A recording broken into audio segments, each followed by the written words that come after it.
Fashion model.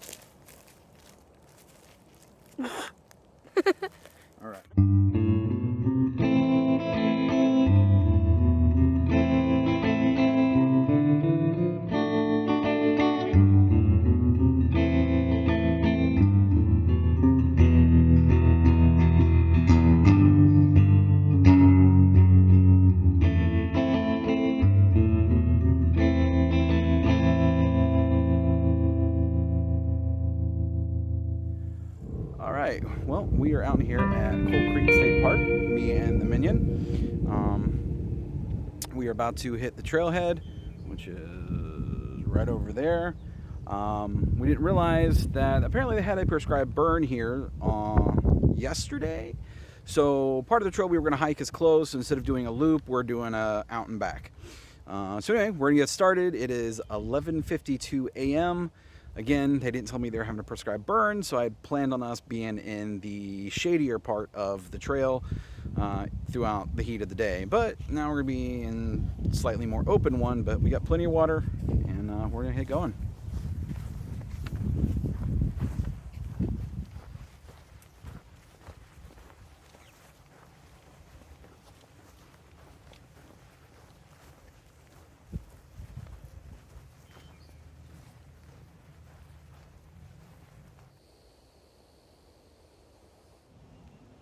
Well, I was worried about there not being enough shade on this side of the trail, but from last time I was here, it's very overgrown.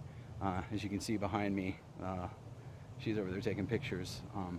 But there's plenty of shade so far, and the wind is picking up. I know it's supposed to be really windy all afternoon and into the early evening, and through most of the night. And then we may get some showers, possibly thunderstorms early in the morning when we're getting ready to leave. So that'll be really fun. Anyway, we're gonna keep going. We're only a quarter mile, maybe, into the trail, but no, just want to give an update. It's going well so far. Right, kiddo? Yep. Going well so far? Yeah. Having fun? Yeah. All right. All right, we are coming up on the first little road crossing here. Let's keep going across the trail.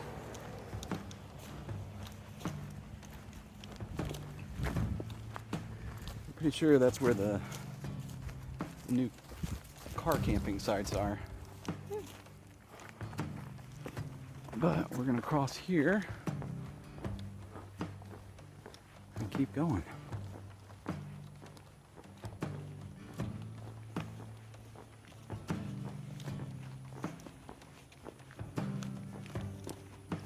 Hey, Daddy, what is the 4 and the... Because I've seen the 4 and now I've seen 5. What do those mean? That's the trail markers. That just shows you where you're at. If you had the map out, you could pull it up and see. See, oh, we're just passing trail marker 5. So we had our map out. We could find out exactly where we are on the map based on that number. So there used to be a little bench right here. It's actually had video of a friend of mine sitting on it. That's cool. Yeah, this is a really pretty part of the trail. Just because you got the forest on one side and then you got this big open field on the other. Lots and lots and lots of grasshoppers on there. You can see that guy.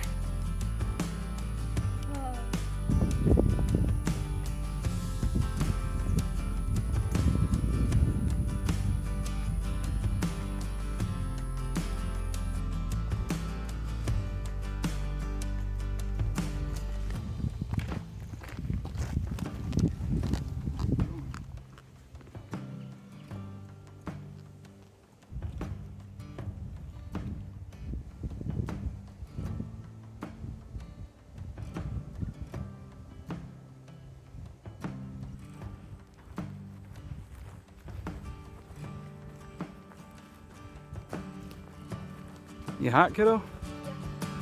Yeah? You still having fun? Yeah. Yeah? Alright, let's keep going. All of these trees. Which ones? The ones over there, they're like the kind of sharp, they look like pines. Well, they are pine trees. And some oak trees. And I'm sure a whole bunch of other stuff that Daddy doesn't know the name of. probably around the 2.3 mile mark, give or take a little, just past the number 7 mile marker sign post, and we found something that was not here last time I was here. No, not the minion, but the raised trail over there. So we are, looks like it parallels this stone path.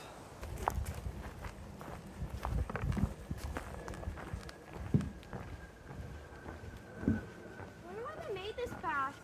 Oh, probably just make it a little bit different, and I'm sure when there's a lot more water on the trail, this is probably over some really muddy, watery parts.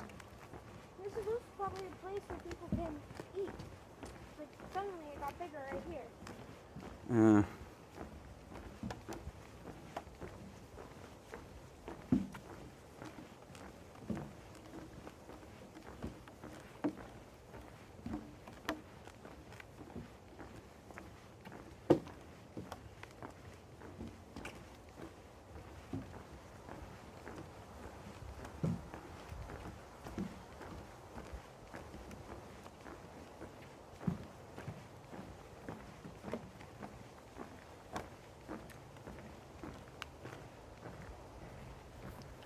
So then, all right, so we've come to where the trail comes to marker number 10, which you can just see there. We found this nice sign that says trail closed, prescribed burn in process, or session, what does it say, in progress. So the lady at the front desk told us that there was a prescribed burn yesterday, but this is where the primitive camp is, so we still have to go down here. But she did say that it's okay, even though the sign's up. So we are going to walk on the trail and keep going. Minion, you ready for lunch? What? Are you ready for lunch? Yes. She's ready for lunch. So we're gonna keep going, and I'm pretty sure there's probably gonna be a bench or something up here that we can stop and have some lunch.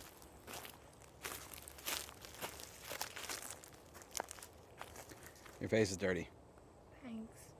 Are we taking a lunch break? Yes. Walk me through it. What are you doing? So what you do is you put your left hand, grab it right here, and lift it up, slide your right hand through, and lift it up, and then get your other hand through, like so. And then if these things are tucked behind here, you gotta loosen them, and then you gotta pull these. Nope. You just tightened it. Now you're not gonna be able to put it on. Gotta loosen it first. First, get it up on your hips. There you go. And then, Pull it, now tighten it. yep. But you gotta push it up around your hips a little bit. So shrug it into your hips. There you go. Now tighten that. One on each side.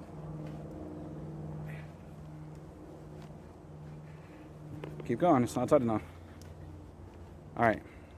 Now what? You clip different ones, and then you tighten them. There you go. Now tighten the one across your strap, across your chest. That's called your sternum strap. Tighten it a little bit. All right. Come here. I'm gonna help you out here. There we go. Is it sitting okay? Yep. All right. Do you want it closer or further away from you? Your pack on your back. You want it closer to you. Okay. No, I meant you personally. Is it okay? Is it close enough? Does it feel like it's sitting pretty good? It could be a bit closer. Okay. So grab your right. No, stop. Stop. Stop moving. Back up. Grab your riser straps. Here. Go down. There you go. There? Yep. Pull it? Pull a little bit. Don't yank it. Pull. There you go. Now grab the other one. There you go. Pull it. Don't yank. There you go. Now it's sitting closer. All right, spin. And there you go. There's how your pack fits. Grab the pack with our left hand. Swing it up. Put it on our shoulder.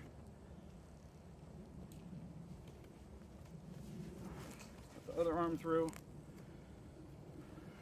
Grab the belt.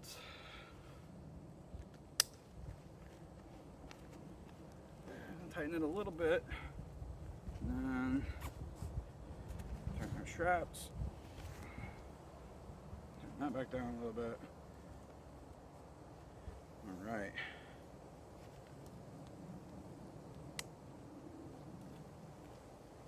And then Daddy's risers. All right, we're good to go. Ta-da! Ta-da. Fashion model. You're going from that back parking lot where we parked all the way to this. It is 2.8 miles, just past the number 10 trail marker. So there you go. That bench, 2.8 miles in. And we're gonna keep going. I don't know if the camera can pick it up, especially with the wind, but be quiet. Let's see if we can hear it.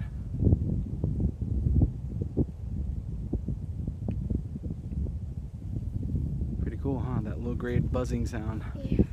It's electricity.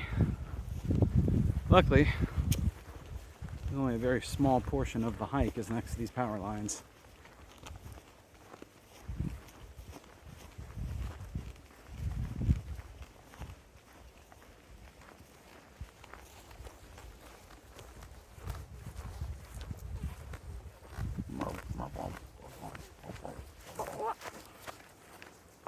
Hey, We've made it to trail marker 13, which is where you turn off to go to the Tired Trees campsite. And it's down here a ways. I don't think it's half a mile. Maybe it's half a mile, I don't know. But there's a bench right downside of it, so it's pretty hard to miss. And then you got the trails here. If you're coming from the other direction, it tells you right there. Tired Tree Camp. Campsite, or mile marker 13, trail marker 13, and then camps this way. So come on, kiddo. I know I'm a tired tree. Yeah, I know you are. But let's get down here, take our packs off, rest for a little bit, and we'll see about locating some water if there's any to be had.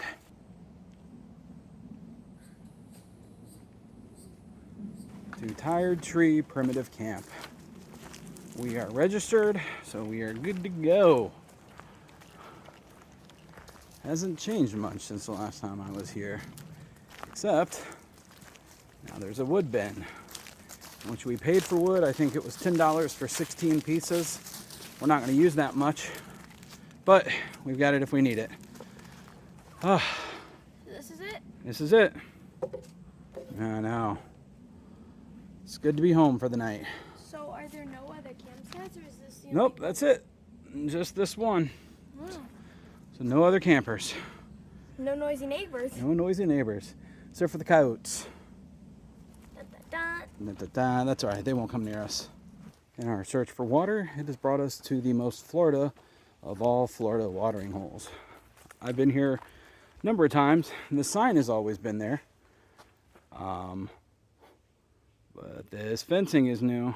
Anyway, between mile marker or trail markers 14 and 15, there is this little pond area, which you can see here. And this is where we have always gotten water from. I know it looks questionable, but once you filter it, it is just fine.